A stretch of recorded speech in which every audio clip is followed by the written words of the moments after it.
So I'm going to talk about the first section of ballet class for 3 and 4-year-olds, and this is done in the dancer circle.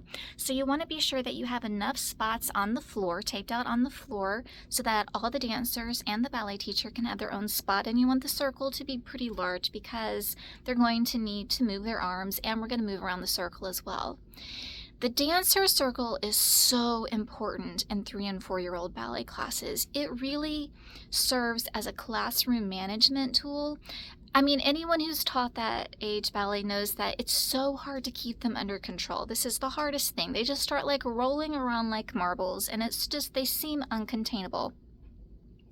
But if you can get them in that circle where everyone has a place, not sitting flat at the mirror, right, like in staggered lines, but as a group in a circle, it feels safe to them and they are less likely to go rolling about because it's easier to keep them engaged when they're looking at one another. And you can see them all, you're in the circle with them. It just feels a little bit more contained than staggered lines. So the things that we would do in the dancer circle would be learning foot positions. You would do things like learning arm positions. You would do little toes, like if you are standing, you stand with your feet together and do 3 points with the right foot, switch feet, 3 points with the left foot, switch feet. You would do the same thing with the heels where they're tapping their heel on the floor and then switching feet. You would do little jumps like with the feet together and jumps apart and together like little échappés. These are the kinds of things that we do stationary on our own spot in the dancer circle. Now, a note about this. You don't want to draw any kind of attention to whether or not a dancer is using the correct foot or the correct arm. You will say, right foot, toes, toes, toes, switch, left foot, toes, toes, toes, switch, but you're not going to insist that they use the right foot or use the left foot.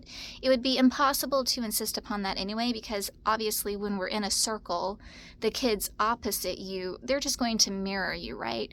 So we are not getting hung up on which foot they are using. We're just trying to get them to learn how to use one foot and then switch to the other foot without falling over, without being ridiculous, these kinds of things. So those are the combinations, the exercises that you would do in place in the dancer circle. And I'm going to go into way more depth about these exercises. I'll probably make videos really detailing out each of the exercises that I do in this section of class, but that's just kind of an overview of the different things we do. And then we want to teach, this is so fun, we want to teach them how to move around the circle. And you're going to really need to give yourself time for this, give them time for this, expect it to be absolute chaos for the first few weeks when you're doing this. The best way to teach this, and maybe I will go into more depth about this later, but really the best way to teach moving around the circle is to just go one spot at a time. Walk to the next spot and stop.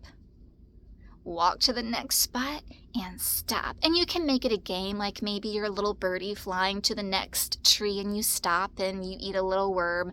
You fly to the next little tree, which is the next spot in front of them, and you eat a little worm. Like you can make it into a game, right?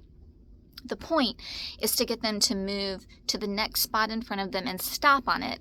And you do that however many times. Maybe you do it 4 times. Maybe you do it to the music stops. Maybe you do it until you've reached your own personal tree that you started on.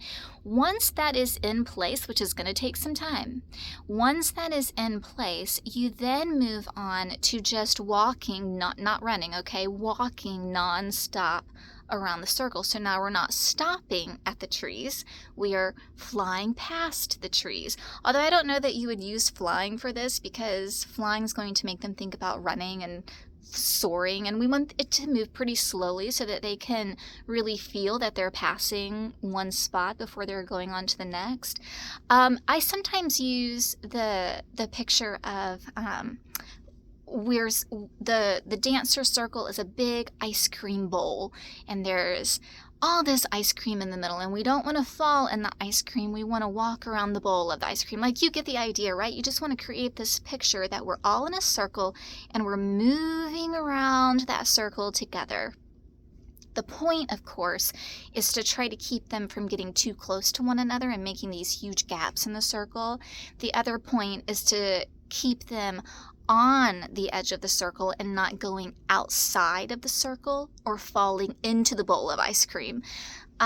So once you then get them walking around the circle slowly, then you can move on to things like ballet runs. You can move on to marches around the circle. It just kind of builds. But the important thing is that you are laying the foundation of standing in a circle, just stationary on your place, on your own spot, moving different parts of your body, letting different parts of your body dance. And then we slowly move around the circle together. And then we build and we move a little faster. And then we're doing like ballet around the circle. So definitely building blocks. Circle, the dancer circle, super important. You really want to teach that. And this is the first section of ballet class for 3 and 4-year-olds. And I would say typically in like a 45-minute ballet class for 3 and 4-year-olds, I probably spend a good 15 minutes on this section. Yeah, I do. I spend a good 15 minutes on this section. So I've got everybody in the class, which is going to take you about 5 minutes to do that whole process of getting everybody in with their ballet friends, getting everybody to their circle spot, and then another 15 minutes of working the dancer circle.